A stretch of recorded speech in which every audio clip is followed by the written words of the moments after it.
Muy bien, que el Señor nos bendiga. Amén. Les voy a pedir que me acompañen en la Biblia. Adivinen a qué libro. A Mateo, capítulo 5. Muy bien. Hoy vamos a leer los versículos del 17 al 20. Mateo 5, versículos del 17 al 20. Cuando lo encuentren pueden ponerse de pie.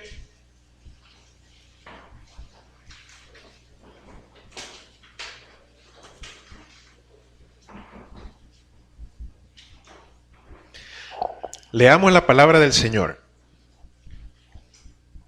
Dice así: No penséis que he venido para abrogar la ley o los profetas. No he venido para abrogar, sino para cumplir. Porque de cierto os digo que hasta que pasen el cielo y la tierra, ni una jota ni una tilde pasará de la ley hasta que todo se haya cumplido. De manera que cualquiera que quebrante uno de estos mandamientos muy pequeños, y así enseña a los hombres, muy pequeño será llamado en el reino de los cielos. Mas cualquiera que los haga y los enseñe, éste será llamado grande en el reino de los cielos. Porque os digo que si vuestra justicia no fuere mayor que la de los escribas y fariseos, no entraréis en el reino de los cielos. Oremos. Señor, te damos gracias por un día más de vida, gracias por esta semana que estamos iniciando. Gracias porque podemos iniciarla estando aquí en tu casa, Señor. Gracias por todos nuestros hermanos y hermanas que han venido aquí a reunirse con nosotros, Señor, para alabar tu nombre y para aprender de ti, Señor. Gracias porque eres bueno con nosotros cada día, Señor, y tu misericordia es nueva cada mañana. Señor, ponemos en tus manos la palabra que hemos leído. Te pedimos que tu Espíritu Santo hable a nuestros corazones, Señor. Que no sea, Señor, palabra de hombre, Señor, palabra humana o enseñanza humana la que recibamos, sino que sea enseñanza divina, Señor, enseñanza que venga de tu Espíritu, que por favor, Señor, sean tus palabras las que salgan de mi boca, Señor, y que yo sea solo un instrumento tuyo. Te pido, Señor, por favor, que tú nos hables, que nos ayudes a crecer en ti, Señor, y a buscar siempre tu rostro. En el nombre de Jesús, amén. Muy bien, pueden tomar asiento. Para los que recuerdan, estamos estudiando el Sermón del Monte, ¿verdad? El Sermón del Monte, que es una de las enseñanzas más completas o más extensas que Jesús dio de manera continua. Jesús fue a un lugar y comenzó a predicar y ya estudiamos por varias semanas, aprendimos acerca de las bienaventuranzas que nos relatan el carácter del cristiano, cómo espera Dios que sea el cristiano. También aprendimos acerca de que nosotros somos la sal de la tierra y la luz del mundo, ¿recuerdan? ¿Sí? Muy bien. Ahora Jesús viene y presenta otro tema más en este sermón del cual estamos aprendiendo. Ahí el título en la Reina Valera dice Jesús y la ley, ¿verdad? En el tiempo en que Jesús predicó el Sermón del Monte, la Biblia no estaba completa, por supuesto, ¿verdad? Los evangelios en ese momento se estaban viviendo y el Nuevo Testamento no había sido escrito. Para ellos, la Biblia era, ¿qué parte? El Antiguo Testamento. Esa era la Biblia que ellos tenían. Y no era como ahora que la podían andar ellos, cada quien, andar su Biblia, ¿verdad? Sino que ellos la escuchaban, se reunían y poder tener acceso a la ley era un privilegio muy alto. Normalmente las personas llegaban y escuchaban nada más los sábados cuando se reunían. El Antiguo Testamento, ellos se referían a él como la ley y los profetas. Ellos decían, la ley y los profetas era la manera de ellos de referirse a la Biblia o al Antiguo Testamento, así le llamaban.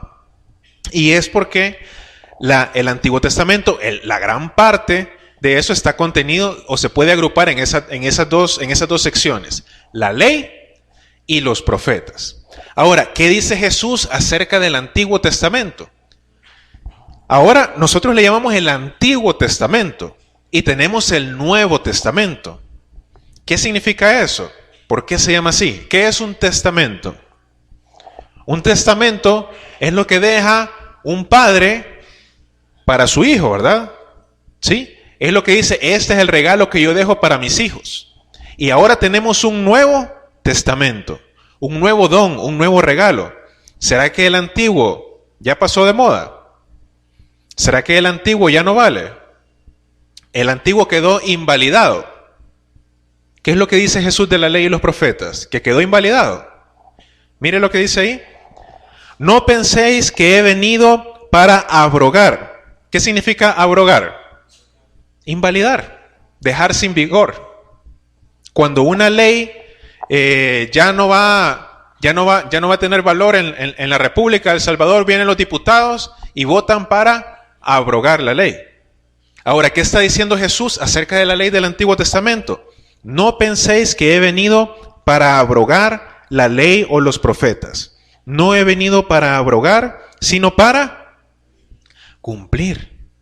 Entonces, el Antiguo Testamento es antiguo, pero sigue siendo válido. Amén. Porque Jesús vino a cumplirlo y lo mismo espera de nosotros.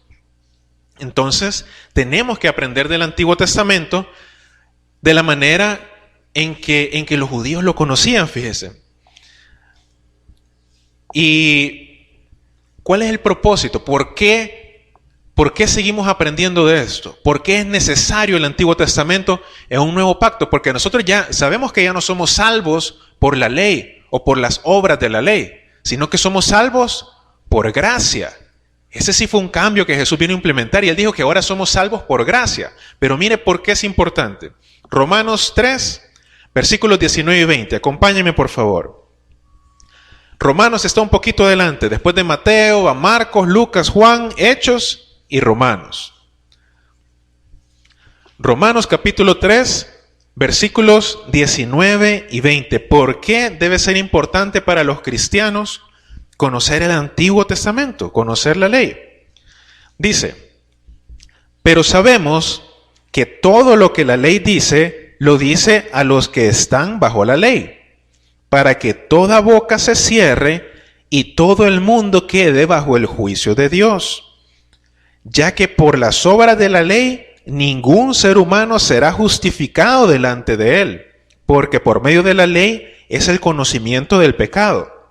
Ok, entonces aquí Pablo, bajo la unción del Espíritu Santo, nos está diciendo que la ley no es el camino a la salvación. Nadie va a ser justificado por la ley.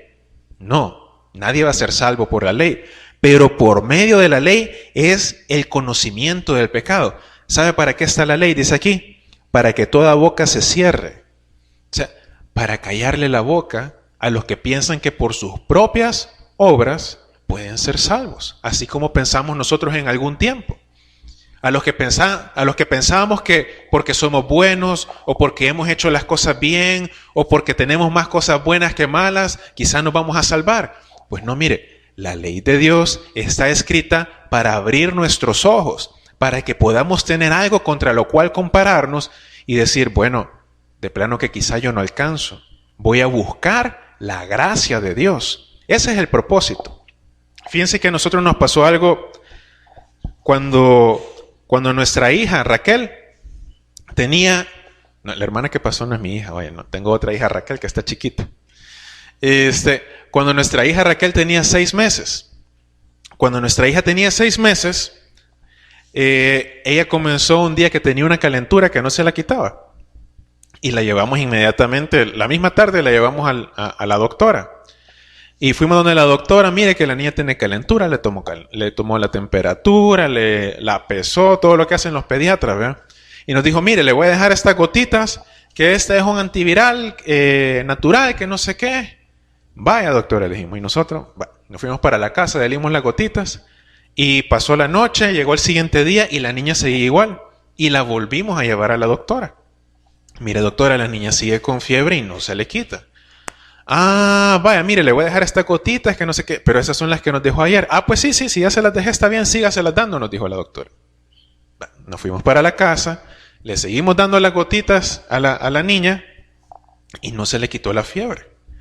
Al siguiente día, ya era tercer día, la niña tenía una fiebre que le iba subiendo, ya estábamos preocupados y dijimos, vámonos para el hospital. Y la llevamos para el hospital inmediatamente. Ella se había deshidratado porque no estaba tomando nada.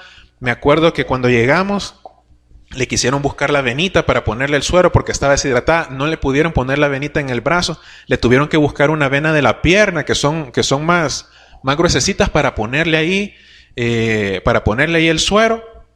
Y la niña estaba totalmente, desanimada, triste, y nosotros preocupadísimos, ¿verdad?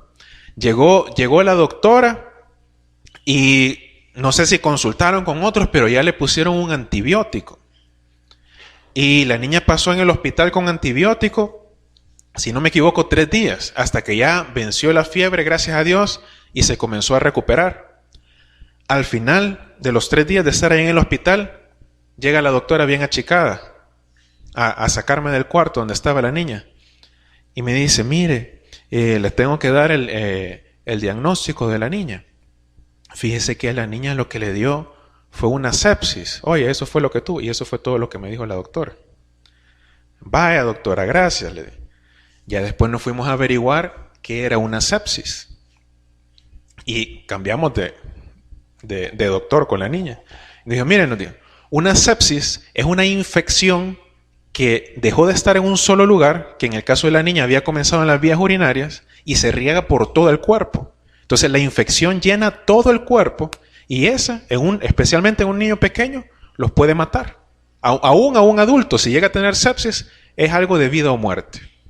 Entonces, ¿qué pasó? Esta doctora, por estar ahí con su de esta gotita, había permitido que la infección de la niña que le había comenzado en un lugar pequeño se le regara por todo su cuerpo y mi hija estuvo a punto de morir. Claro, todo eso no me lo dijo ella cuando me sacó del cuarto, solo me dijo, mire, esto fue lo que tuvo la niña. Si no, capaz que a ella le hubieran ingresado ahí a la par. Pero bien, eso fue lo que le pasó. ¿Y cuál fue la causa de que a mi hija le diera esa sepsis? Ese nivel tan crítico de infección. Que la infección cuando comenzó no fue tratada. La doctora no nos dijo, tiene una infección, hay que darle antibiótico. Entonces, ¿qué pasó? La infección se regó. Y si no le hubieran dado el antibiótico a tiempo, se muere de una infección en las vías urinarias. ¿A qué quiero llegar con esto? La ley está para conocimiento del pecado. Si nosotros queremos vivir de acuerdo a lo que Dios quiere, tenemos que saber lo que es pecado y llamarle pecado. Al pecado no se le llama un tropiezo, al pecado no se le llama un deslizón, al pecado se le llama pecado. Y la paga del pecado es muerte. Hay iglesias, lamentablemente, donde a veces no enseñan del pecado. ¿Y eso qué hace? Si una persona no quiere escuchar del pecado y no sabe que tiene pecado y el pecado se va regando a sus otras áreas de la vida, a las otras áreas de su vida, ¿a dónde lleva? La paga del pecado es muerte, la separación de Dios y el infierno. Ahora yo le pregunto, ¿usted quiere eso? ¿Usted quiere que el pecado en su vida se vaya regando, que lo vaya llenando? No. Entonces, ¿qué es necesario? Es necesario llamar al pecado, pecado, y apartarlo de nuestras vidas. A veces nos sentimos incómodos cuando en la iglesia hablamos de cosas que son difíciles. Mire, yo me acuerdo, cuando yo estaba chiquito era tremendo. Hoy grande también soy tremendo, pero lo sé disimular. Pero las rodillas las tengo marcadas y esas marcas no se me van a quitar.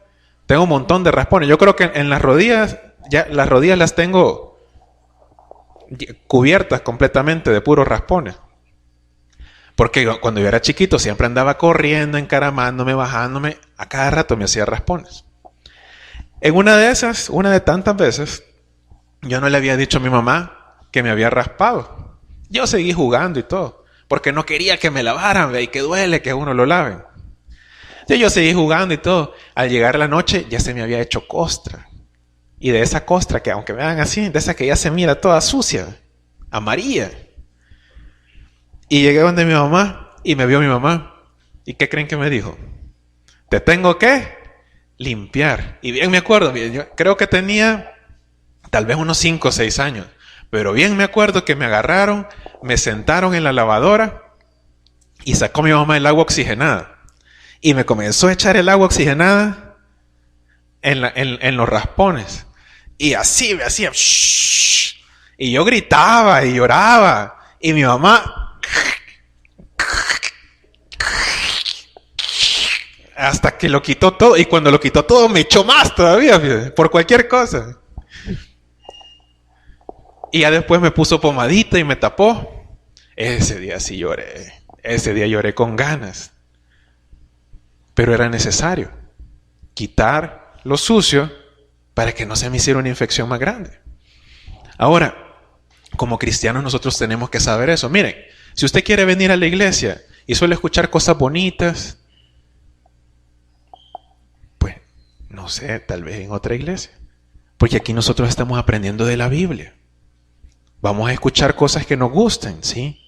Pero también vamos a escuchar cosas que no nos gusten. Amén. ¿Quieren escuchar cosas que a veces no nos gusta escuchar? ¿Sí? ¿Por qué? Porque las cosas que no nos gusta escuchar, esas cosas que nos arden, que nos duelen, que nos hacen sentir por aquí, esas son las cosas que nos limpian y nos previenen que se nos haga una sepsis. Nos previenen que el pecado tome control de nosotros. Si mi mamá no me hubiera limpiado la rodilla, a saber, hubiera terminado yo en el hospital también. Pero ella sí sabía lo que tenía que hacer. Y gracias a Dios por eso no terminé allá. Entonces, escucha, ¿qué quiero llegar con esto? Continuando.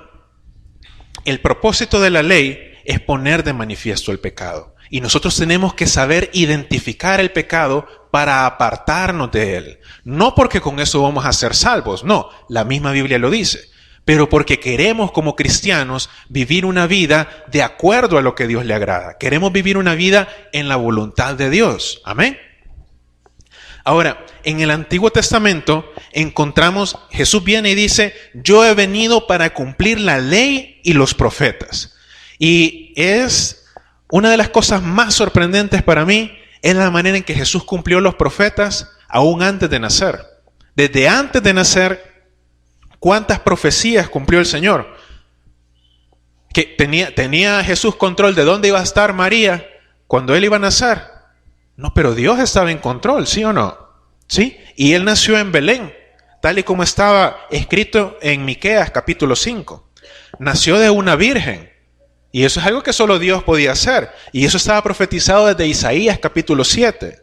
Venía de la tribu de Judá, algo que había dicho Moisés más de 2000 años antes. De esa tribu vino Jesús. Jesús entró. Ya cuando él tenía conocimiento, él siguió cumpliendo la profecía. Jesús entró a Jerusalén en su entrada triunfal, sentado en un pollino, en un burrito, ¿verdad? Tal y como había escrito Zacarías. También dice que fue vendido por 30 piezas de plata, como el mismo Zacarías había profetizado. Mire, y así podemos seguir. O sea, hubieron tantas profecías escritas por diferentes hombres, pero inspiradas por un solo espíritu, por el Espíritu Santo. Desde el tiempo de Moisés, es más, desde antes del tiempo de Moisés, desde el tiempo de Abraham y desde que Adán y Eva pecaron y tuvo que morir un animal para que ellos fueran cubiertos en su vergüenza, desde entonces el Señor nos estaba dando los primeros indicios y fue dando profecías cada vez más claras y más claras de que el pecado llevaba a la muerte y que la muerte, el derramamiento de la sangre era la única forma de cubrir el pecado. Entonces Jesús dijo, yo he venido para cumplir los profetas y para cumplir la ley. Y de verdad que Él cumplió la profecía de una manera que nadie más pudo haberla cumplido. No hay nadie, ni existe la posibilidad de que nadie más pudo haber cumplido todas las profecías que Jesús cumplió, porque Él es el único Hijo de Dios. Y el hecho de ser el único Hijo de Dios, el único que pudo cumplir todas estas profecías, le da legitimidad, le da a Él la autoridad de poder venir y decir, así son las cosas. Él pudo venir y predicarle, enseñarle a las personas y decirle, esta es la manera de vivir la vida, y lo digo yo, que soy el Hijo de Dios, el único que cumplió todas las profecías que estaban escritas.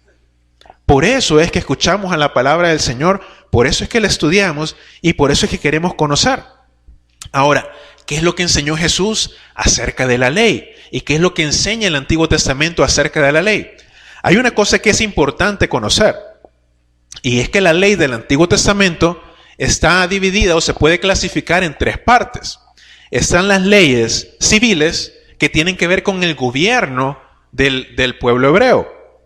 Entre las leyes que Dios le dio a Moisés están las leyes civiles. Por ejemplo, el hecho de la ley de la redención o la ley del levirato, como le llaman.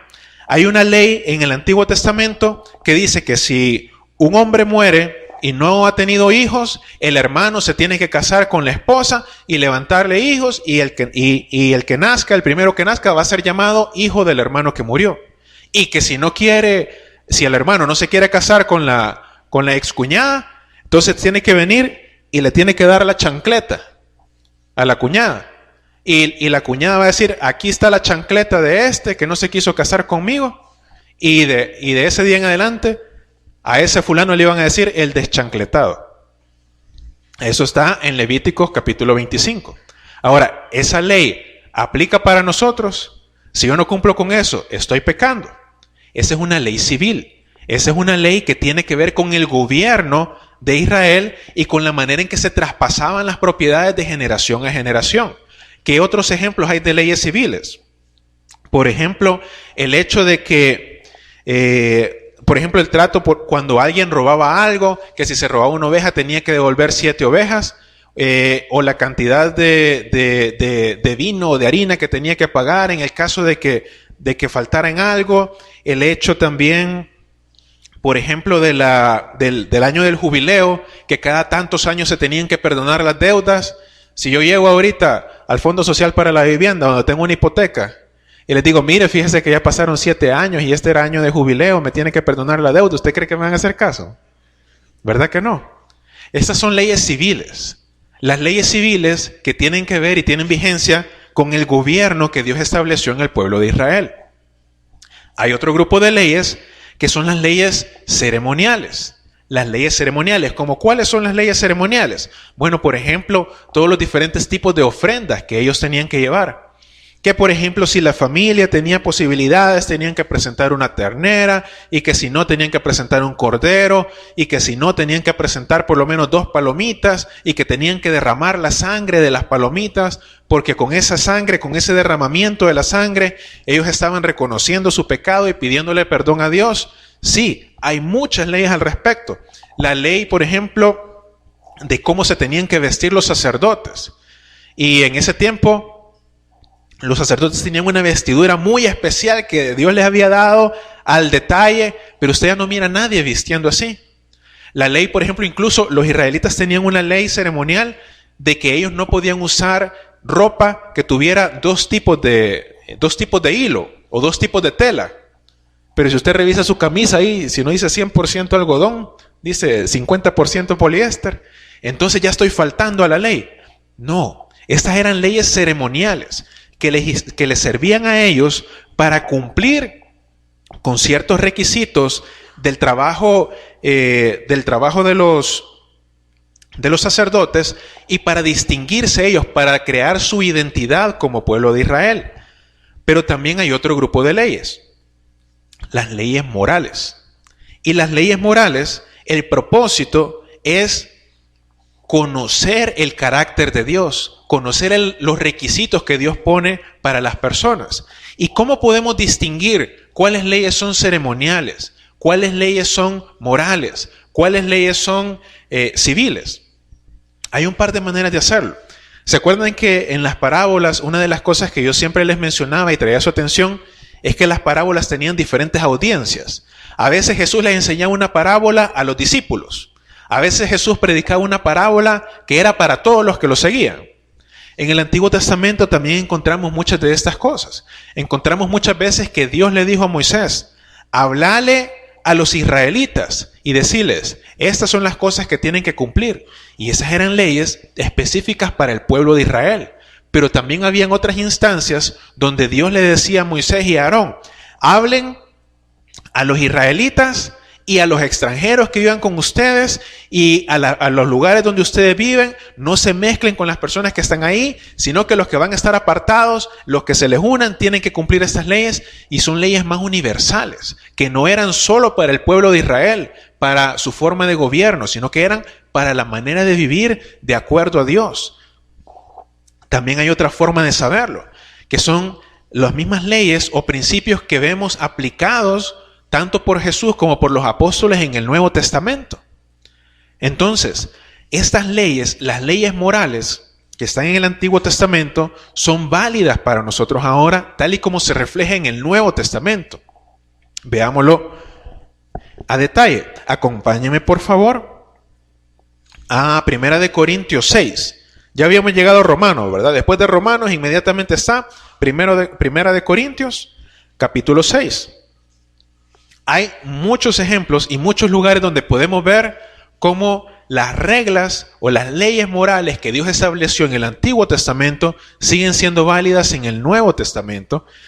Y 1 Corintios 6 contiene una pequeña parte de esas. Versículo 9 dice de la siguiente manera: ¿no sabéis que los injustos no heredarán el reino de Dios?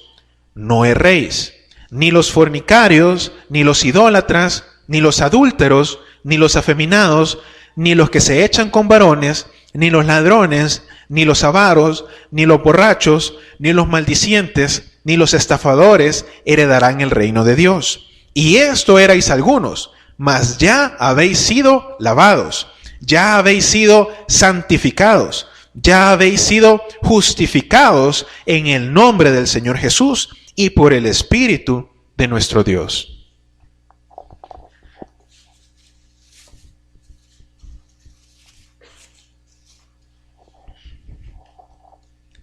Aquí tengo una botella con agua helada. Está helada, chicos, así que hoy no me vas a ayudar hoy porque andas con gripe.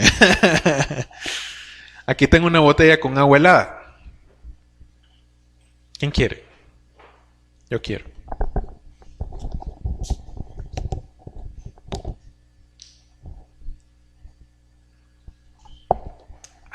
Está bien rico.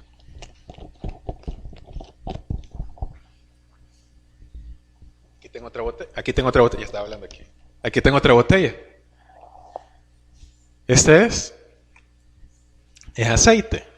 Este es aceite. A este no le voy a dar un trago, ¿eh? Pero aquí tengo a Chico. No, mentira. ¿Qué pasa si yo los mezclo? No la voy a echar porque me la quiero seguir tomando. Y yo la mezclo y la agito bien.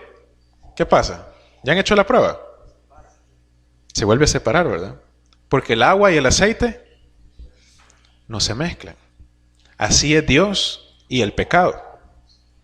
Dios no se mezcla con el pecado. No podemos echar un poquito de Dios en una vida de pecado, agitarla bien y esperar que funcione. O echar un poquito de pecado en una vida cristiana y que por la mayor parte quizás se mira limpio y esperar que funcione. De ninguna de las dos maneras funciona. Entonces no podemos vivir una vida como cristianos y tratando de omitir algunas partes de la Biblia que no nos gusten. ¿Qué dice aquí? Miren, ¿no sabéis que los injustos no heredarán el reino de Dios? No erréis, no se equivoquen. Ni los fornicarios, ni los idólatras, ni los adúlteros, ni los afeminados, ni los que se echan con varones, ni los ladrones, ni los avaros, ni los borrachos, ni los maldicientes, ni los estafadores heredarán el reino de Dios. Entonces no podemos vivir ahora y decir que esto no es cierto. Mira, hermano, pero es que usted, ¿cómo lo pone? ¿Lo pongo yo o lo pone la Biblia? Lo pone la Biblia. Esto es lo que Dios dice. Pero ahora miren, no, hermano, es que hoy está de moda el ser tolerante con los homosexuales, con los gays, como le dicen. Hoy está de moda y que las iglesias los tienen que aceptar y que la sociedad los tiene que aceptar. ¿Y qué dice la Biblia? Porque ese es el parámetro del cristiano, ese es el termómetro del cristiano, ¿verdad? Como cristianos vivimos como Cristo y la palabra de Cristo es la Biblia. ¿Qué dice la Biblia? ¿Debemos aceptar a los homosexuales en la iglesia? Sí debemos hacerlo. Jesús no aceptaba a los pecadores, no aceptaba a las prostitutas, no aceptaba a los recaudadores de impuestos. Él los aceptaba, pero ¿para qué los aceptaba? Los dejaba que se acercaran y esperaba que así dejaran el pecado atrás. Jesús ama al pecador, pero detesta el pecado. Entonces, ¿vamos a rechazar a las personas? No vamos a rechazar a las personas. Si mire, aquí no hay categorías, porque si no, entonces también, por ejemplo, dice aquí, los avaros. Y la avaricia lo vemos como un pecado más. Si viene uno que es tacaño, bueno, por lo menos solo es tacaño.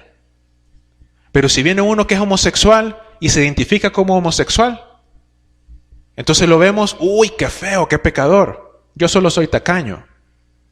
Y los tacaños, los avaros, van a entrar al reino de los cielos. ¿Están en el mismo huacal, sí o no? Porque para el Señor solo hay dos. O estás en pecado o estás viviendo de acuerdo a la voluntad de Dios. No hay uno que, no, mira, aquí hay unos pecados que son así más. Tal vez la sociedad los acepta más, pero los acepta Dios. El pecado, Dios lo rechaza. Pero a los pecadores, Dios trata de atraerlos. Con lazos de amor nos trata de atraer. Entonces debemos demostrar el amor de Dios a los homosexuales. Así es, de la manera en que Dios enseña. ¿Cómo puedo mostrar el amor de Dios? Pues primero dando testimonio con mi propia vida, pudiéndoles enseñar cuál es la manera, siendo luz, ¿se acuerdan lo que decíamos? Siendo luz, que nosotros podamos ayudarles a ver en la oscuridad y poder atraerlos, poder presentarles el plan de Dios para que puedan dejar a un lado el pecado. No puede haber homosexualismo cristiano. Lo dice la Biblia. ¿Qué otra cosa no puede haber? Mire, dice, al principio dice, no erréis. Los fornicarios. ¿Quiénes son los fornicarios? Los que tienen relaciones sexuales antes de casarse. Pero nosotros lo vemos así que no, pero es que ahora eso es bastante común. O sea, mi novia y yo nos acostamos, pero porque nos amamos. ¿Y quién creó el amor? Dios, ¿verdad? Entonces, es correcto que nosotros nos acostemos porque nosotros vamos a la iglesia, nosotros leemos la Biblia, lo hacemos juntos. Eso es lo que vos pensás. ¿Qué dice la Biblia? La Biblia dice que los fornicarios no heredarán el reino de los cielos. Entonces la fornicación es pecado. Tener relaciones sexuales con otra persona antes de casarse es pecado. Es pecado. Lo dice la Biblia. Entonces, ¿qué tengo que hacer yo como cristiano? Apartarme de esas cosas. O mire, yo quiero seguir diciendo, no, quizás no es pecado, quizás el hermano se ha equivocado, quizás no es una infección, tómese estas gotitas. Sí, tómese las gotitas si usted quiere. Pero, ahí está, se llama pecado, la fornicación. Y más dice, los idólatras. La idolatría es pecado. Y mire, idolatría no es solamente tener un muñeco con cabeza de pescado, como hacían en el Antiguo Testamento, y llegar a quemar ahí los niños. La idolatría es poner cualquier otra cosa o persona por encima de Dios. Hay para quienes hay cosas tan importantes como un partido de fútbol que el día que juegan el Águila, ¿verdad? El Águila con el Madrid, esos son los que juegan. No. El día que juegan el Real con el Barça, no van al culto. Se quedan orando. Es que se tenía día de oración y ayuno. Mire, y eso no es idolatría. ¿Es idolatría o no es idolatría? ¿Y es pecado o no es pecado? Es pecado. ¿Es pecado que nos gusta el fútbol? No. Es pecado cuando eso es más importante que Dios en nuestras vidas. Es pecado cuando el amigo o la amiga, lo que dicen ellos es más importante que lo que dice la palabra de Dios. Es pecado cuando mi hijo o mi hija es más importante que Dios. Es pecado cuando mi novio, mi novia, mi esposo, mi esposa, la pongo por encima de Dios. ¿Por qué? Porque se vuelven mis ídolos. Es pecado cuando mi carro, mi casa son más importantes que Dios. Es pecado cuando yo me pongo por encima de Dios y prefiero darme placer a mí, hacer las cosas que me gusten. A veces que hasta el celular es más importante que Dios, porque estamos escuchando la palabra de Dios, pero saco el celular a ver cuántos likes llevo. ¿Y eso qué es? ¿No es idolatría? ¿Sí? Y la idolatría es pecado. Mire qué más. Dice, los adúlteros. ¿Y los adúlteros quiénes son? Los adúlteros son los que después de casados tienen relaciones sexuales con alguien que no es su cónyuge, su esposo, su esposa. Eso es pecado. ¿Por qué? Porque cuando Dios creó al hombre, los creó varón y hembra y los puso juntos. Y le dijo, mira, ahí está tu esposa. Y Jesús dijo que está establecido que los hombres se casen y que el matrimonio es un hombre y una mujer. Y viene el mundo y dice, no, pero es que tenemos que ser tolerantes y que, bueno, que si alguien se quiere separar por cualquier razón, y el Señor, y mire, del divorcio vamos a hablar más adelante, porque también está un montón de temas así espinosos que me puso el Señor en el Sermón del Monte, de los cuales vamos a hablar, pero a la luz de la Biblia. Espinoso le digo porque a veces no los queremos tocar, pero es palabra de Dios. Pero dice, versículo, ni los adúlteros decían, ni los adúlteros, los que no respetan el matrimonio. Y a veces decimos, mire, pero es que el matrimonio, así dice la Biblia, pero tal vez lo podemos hacer de esta otra manera. Ya hay lugares donde están queriendo hacer que el matrimonio no sea entre un hombre y una mujer, sino que puedan ser varios también. O sea, que ya sea entre mujer y mujer, u hombre y hombre, ya lo hicieron legal en muchos lugares. Y eso es bueno, la iglesia debe apoyarlo. Mire, yo ya le dije lo que dice la Biblia. Que si ellos quieren crear una unión civil, o sea, hasta una sociedad anónima pueden hacer. Aquí en El Salvador no es legal que se casen dos hombres, pero pueden crear una sociedad anónima, ponen todas las cosas y las cosas son de los dos, como que estén casados. Es problema de ellos. Pero una cosa es lo que dice la Biblia. O sea, la gente puede hacer lo que se le venga en gana. Por eso Dios nos dio libre albedrío. Pero la diferencia es cómo nos presentamos delante de Dios. Entonces, el adulterio es pecado. El adulterio es pecado. No es porque solo fue una vez o porque solo fue de esta manera. El adulterio es pecado. Es pecado. Y hay que llamarlo pecado. Dice, los afeminados y los que se echan con varones. Lo que habíamos mencionado, ¿verdad? El que no es que las personas deben de tener la libertad de expresarse libremente o en el ámbito sexual. La libertad la tienen. Sí, nosotros no los vamos a juzgar. Si nosotros, ¿quiénes somos para juzgar a las personas? Quien juzga es Dios. Y el propósito de la ley es poner de manifiesto el pecado. Pero si usted quiere estar aquí, no se engañe. No puede estar pensando que alguien que se echa con varones, que un homosexual, que un afeminado, está bien delante de Dios. No es correcto. ¿Los amamos? Sí, los amamos. Yo tengo varios amigos que son homosexuales. Y trato de presentarles a ellos un ejemplo. Cuando se da la oportunidad de presentarles la palabra de Dios. Pero no los odio. No los corto de mi vida. ¿Por qué? Porque estamos en el mundo para hacer luz al mundo. Y si no llevamos la luz a la oscuridad, ¿a dónde la vamos a llevar? A la iglesia vamos a traer la luz. La luz es para alumbrar la oscuridad. Sin mezclarnos. Sin mezclarnos. Vamos a alumbrar. Pero les vamos a mostrar el amor de Dios. En Estados Unidos hay una iglesia que es bien famosa porque hacen así unos grandes alardes en contra de la homosexualidad y cuando hay un evento, un matrimonio, un entierro de alguien que ha sido reconocido homosexual, llegan y presentan ellos así con pancartas y todo. Y lo que están demostrando es odio, fíjense, lastimosamente. Cuando Jesús, a la mujer aquella que le fueron a tirar, a la adúltera, ¿se acuerdan que una mujer adúltera de las que caen en este listado, se la fueron a poner a los pies de Jesús y le dijeron, mira, a esta mujer la pescamos en adulterio? ¿Y qué dijo Jesús? El que de ustedes esté libre de pecado, que tire la primera piedra. Entonces, ¿vamos a andar tirando nosotros piedras a los homosexuales?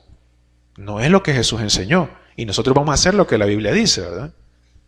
¿Qué vamos a hacer? Mostrar el amor y la misericordia de Dios. Pero Jesús no se mezcló con ella, no se fue con ella. Jesús le dijo, mira, levántate y no peques más. Eso es lo que tenemos que enseñar nosotros. ¿Por qué? Porque son personas que necesitan de Dios en su vida. Y a veces parece que la palabra gay, para los que no lo saben, es una palabra en inglés que significa alegre. Y el siglo pasado se usaba, usted lo mira incluso en los libros de niños, en los cuentos del Dr. Seuss y todos esos, que ocupan la palabra gay porque gay significa alegre. Y a ellos le pusieron ese rótulo, o ellos se lo pusieron porque se sienten muy alegres. Pero yo les aseguro que alguien que está viviendo lejos de la voluntad de Dios no puede tener el gozo que solo Dios da. Y lo necesitan. Necesitan conocer de Dios. ¿Y quién le va a predicar si la iglesia los rechaza? ¿Quién le va a predicar? Entonces nosotros vamos a llevar la luz, aunque no nos vamos a mezclar. Dice además, los ladrones y los avaros. Mire, hermano, robar es pecado. Y a veces puede ser algo pequeño, pero si nos lo llevamos, trae maldición. Mire, nada más ayer fuimos con mi esposa y con mi hija a comer a un lugar. Y tenía una gran bulla, ¿verdad? Y les dijimos, mire, cámbienos de mesa. Y nos llevaron a otro lugar donde no había tanta bulla.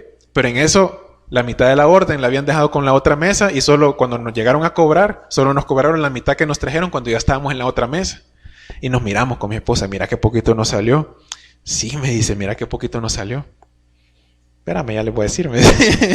Y ella lo llama, mire, fíjense que no nos cobró lo que nos trajo cuando estábamos en aquella mesa. Ah, muchas gracias, nos dice el mesero, hasta extrañado, sorprendido, porque no nos clavamos lo que nos habían dado. Mire, hasta en las cosas chiquitas tenemos que mantener el testimonio.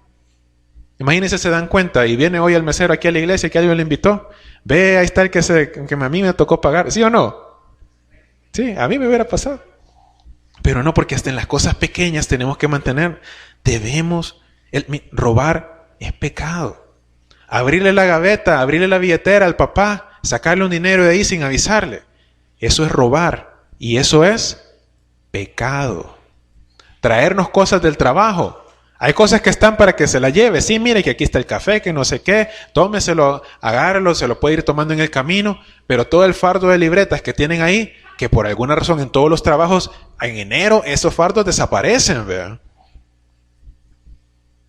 Y eso es robar. Si no está para que usted se lo lleve, si no se lo están dando, si está para otra cosa y usted lo agarra, eso es robar. Y los ladrones no entrarán al reino de los cielos. Están en el mismo huacal que los fornicarios, los adúlteros, los afeminados. Ahí están. Los avaros, los que le dan más importancia al dinero que a las personas, tampoco van a entrar en el reino de los cielos. Ser avaro es pecado. Preocuparnos más por el dinero. Mira, el dinero no es un fin. El dinero es un instrumento. ¿Nos puede servir? Sí, pero no vamos a servirle nosotros al dinero. Podemos servirnos del dinero, nos puede ser útil, pero no vamos a ser nosotros a vivir para el dinero. Porque eso es avaricia y eso es pecado. Además dice, los borrachos, los que se dejan dominar por el vino. Y ahora ya no solo el vino de lo que se dejan dominar, sino que están esclavizados ya no solo por el vino, sino que por el cigarro, por la droga, y todo eso cae en lo mismo. ¿Sí? Entonces, mire, y drogarse, pegar un jaloncito, es pecado. En ese tiempo le llamaban borrachos, hoy es lo mismo. Los que se dejan dominar por las sustancias. Eso es pecado. Es pecado. ¿Quién dice? La Biblia. Cualquier reclamo, el apóstol Pablo escribió la carta de los Corintios, inspirado por el Espíritu Santo. Eso es pecado. Dice además, los maldicientes, los que andan maldiciendo, diciendo malas palabras. Decir malas palabras es pecado. ¿Qué dice la Biblia? Si usted no lo sabía o ya lo sabe, ¿qué dice ahí? Eso es pecado. Decir malas palabras es pecado. Además dice, los estafadores, los que andan engañando a las personas. Sí, eso es pecado también. No heredarán el reino de los cielos. Y yo estoy parado aquí diciéndole esto porque yo no tengo ninguno de estos pecados. Yo soy pecador también. No estoy aquí parado porque soy santo, porque soy sin mancha, porque soy inmaculado. No, yo estoy aquí parado porque si yo no me paro aquí a decirle estas cosas, entonces también es pecado para mí. Porque el Señor a mí me ha dado la responsabilidad de venir y aprender, leer, orar, presentarme delante de Él, que el Señor me dice, mira, ahí están tus pecados, apártate de ellos. Y también vas y le hablas a mi pueblo estas palabras para que las conozcan. Entonces no estoy aquí diciéndole esto porque yo no tengo pecado. Estoy aquí diciéndole esto porque, como dice aquí, miren, yo era alguno de estos, pero he sido lavado también. Y es lo que ustedes han sido también, amén. Miren, y esto erais algunos, mas ya habéis sido lavados, ya habéis sido santificados, ya habéis sido justificados. O sea que ahora podemos ser limpios, justos y santos. Y ya lo somos. Y dice, en el nombre del Señor Jesús y por el Espíritu de nuestro Dios. O sea que no va a ser por nuestra propia obra, por nuestro propio esfuerzo, por nuestro propio... Mire, no hay nadie que se salve. Más adelante dice el mismo capítulo de Romanos, no hay justo ni aun uno, todos pecaron. Entonces, ¿cuál es el propósito de la ley? ¿Cuál es el propósito de venir? Y perdóneme si a alguien le ardió, pero restregar alguna herida por ahí, echarle antibiótico donde le ardió. ¿Cuál es el propósito de esto? Poner de manifiesto el pecado. Porque ese es el propósito de la ley. Por eso es que el Señor escribió estas cosas, para que sepamos qué cosas son pecado y nos podamos apartar de él y que podamos vivir limpiamente. Que nuestra vida delante de Dios se presente como algo fresco, como algo grato, agradable delante de Dios. Entonces es necesario llamar al pecado, pecado, para que podamos apartarnos de él. Y mire lo que dice, volviendo para cerrar en Mateo, en el versículo 5:19 dice, de manera que cualquiera que quebrante uno de estos mandamientos muy pequeños y así enseña a los hombres, muy pequeño será llamado en el reino de los cielos. Mas cualquiera que los haga y los enseñe, este será llamado grande en el reino de los cielos. Porque os digo que si vuestra justicia no fuere mayor que la de los escribas y fariseos, no entraréis en el reino de los cielos. Hay una advertencia más en la enseñanza que dio el Señor Jesús. Que si nuestra justicia no fuera mayor que la de los escribas y fariseos, no entraremos en el reino de los cielos. ¿En qué se caracterizaban los escribas y fariseos? Que ellos andaban con esos vestidos ceremoniales que se ponían. ¿Se acuerdan que yo les enseñaba en unas fotos? Bueno, unas fotos y unas ilustraciones de que ellos hasta escribían la Biblia, la ponían en unas cajitas y se las amarraban en los brazos, se ponían, se maniaban, se vestían de tal forma, caminaban de tal forma, se lavaban las manos de tal forma. Y el Señor les dice, si su justicia no es mayor que la de ellos, no entraréis en el reino de los cielos. ¿Por qué? Porque el mismo Jesús les dijo a los escribas y fariseos que la justicia de ellos era externa. Ellos se preocupaban de lo que las personas veían. Ellos se preocupaban, se clavaban en los detalles de que si vas a diezmar, que tenés que hacerlo de esta y esta manera, que si vas a orar, tenés que pararte de esta forma y decir estas palabras, cuando a Jesús lo que le importa es en realidad los principios, no el detalle de la manera en que vamos a hacer las cosas, sino el principio, lo que está en nuestro corazón. ¿Qué es lo que está en nuestro corazón? Porque de esa abundancia que hay en nuestro corazón, de eso es que vamos a hablar, eso es lo que vamos a vivir. No le importa tanto que nos vayamos al detalle de parecer esto, de parecer lo otro. Hay que parecer, sí, pero también hay que ser internamente de verdad, así como lo era él. No solamente en apariencia, no que solamente se vean acciones, pero que en realidad no saben lo que hay en nuestro corazón. El Señor lo que pesa es el corazón. Y lo que Él espera es no encontrar pecado en nuestro corazón. Y eso es más difícil, sí, pero es lo que Él nos pide. Si queremos vivir una vida agradable delante de Dios, tenemos que eliminar el pecado de nuestro corazón. No solamente el que se mira, porque ese es un poco más fácil. Y allá donde nadie nos mira, donde nadie nos conoce, allá sí puedo hacer todas estas cosas. Sí, pues sí, esa es la forma fácil, esa es la forma en que buscaban los escribas y fariseos. Y esa es la advertencia final que daba el Señor sobre este tema. Que nuestro cambio, que nuestro deseo de agradar a Dios tiene que ser interno, de verdad, con convicción, con amor. Y de ahí ese tiene que ser el origen de esto. Porque por nuestra propia fuerza de voluntad no vamos a poder vencer el pecado. Pero si el Espíritu de Dios está en nosotros y nosotros amamos a Dios, ¿no es cierto que muchos de los que estamos acá hemos cambiado cosas por la persona que amamos? ¿Sí? Amén. Y el amor nos hace cambiar y nos hace que ni siquiera nos duela cambiar algunas cosas. ¿Por qué? Porque lo hacemos por amor. Entonces eso debe ser la motivación para nosotros. Si Dios nos amó tanto que a pesar de que estábamos sumergidos en pecado, mandó a su Hijo a morir por nosotros, ¿cuánto más amor no podemos demostrarle a Él? Que Él, siendo el Rey del universo, el Rey de todo lo que hay, nos ama tanto. Por amor podemos dejar a un lado la inmundicia y vivir como a Él le gusta. Amén. Así que, perdónenme que les di esta restregada. Ya me la dio el Señor a mí primero. Y me dijo, mira, a veces hay palabra dura, pero hay que llevarla. ¿Por qué? Porque si llamamos al pecado, pecado, podemos apartarnos de él. No podemos estar pensando quizás sí, quizás no. Bueno, ahora ya sabemos. Amén. Oremos. Señor, te damos gracias por tu palabra. Gracias, Señor, porque tú eres claro con nosotros. Gracias porque al estudiar lo que tú dijiste, Señor, y aquellas cosas que escribieron tus siervos, Señor, inspirados por tu Espíritu, podemos encontrar el camino a la salvación. Podemos encontrar el camino a tu corazón, Señor. Podemos encontrar la mejor forma de demostrarte el amor que tú has sembrado en nosotros y que ahora crece y fructifica, Señor. Gracias, Jesús, porque eres bueno con nosotros.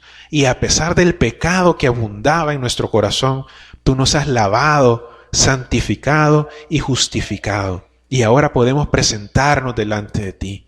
Ayúdanos, Señor, a mantenernos libres del pecado y que podamos presentar una luz, Señor, una luz poderosa, una luz, Señor, una luz brillante que pueda tocar a las demás personas y enseñarles el camino de la salvación. Porque este mundo engaña. Este mundo pone cortinas de humo, pero la luz solo la puedes traer tú. Ayúdanos, Señor, a poder vivir en esa luz y reflejarla a los demás. Si alguien está aquí ahora y quiere entregarle su vida al Señor y decir, yo quiero comenzar a vivir en esa luz, yo quiero comenzar a apartarme del pecado y acercarme a Dios, sepa que por su cuenta no lo va a poder hacer. Nadie lo puede hacer por su cuenta. Ninguno de nosotros ha podido. Pero el regalo de Dios es vida eterna en Jesús. Si usted está dispuesto a confesar su pecado delante de Dios y decirle, yo sé que he pecado y que no puedo salvarme solo, y reconozco a Jesús como Señor de mi vida, Dios está dispuesto a perdonarlo. Porque somos salvos por gracia, por medio de la fe. Y esto no de nosotros, para que nadie se gloríe. Esto es un regalo de Dios, dice la Biblia en Efesios. Es un regalo de Dios. Y Dios le está ofreciendo ese regalo este día. Si usted está dispuesto a tomar el regalo que Dios le quiere dar, levante su mano. Si alguien quiere tomar el regalo de Dios, de ser libre de pecado, de ser lavado, justificado y santificado, levante su mano.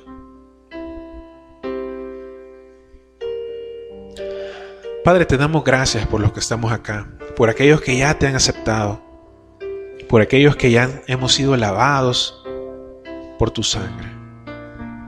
Señor, te pedimos que cada día nos ayudes más a vivir una vida de santidad, que podamos vivir y gozarnos, Señor, ser verdaderamente felices en ti, y que aunque el mundo nos diga otra cosa, nosotros vamos a saber, Señor, que la verdad la encontramos en ti y no en el mundo. Ayúdanos, Señor, a encontrar ese gozo verdadero cada día de nuestra vida, Señor, caminando cerca de ti. Y por aquellos que aún no te han aceptado, Señor, te pedimos que tú les des una oportunidad más, Señor, para que puedan venir a ti y ser parte de tu reino. En el nombre de Jesús. Amén.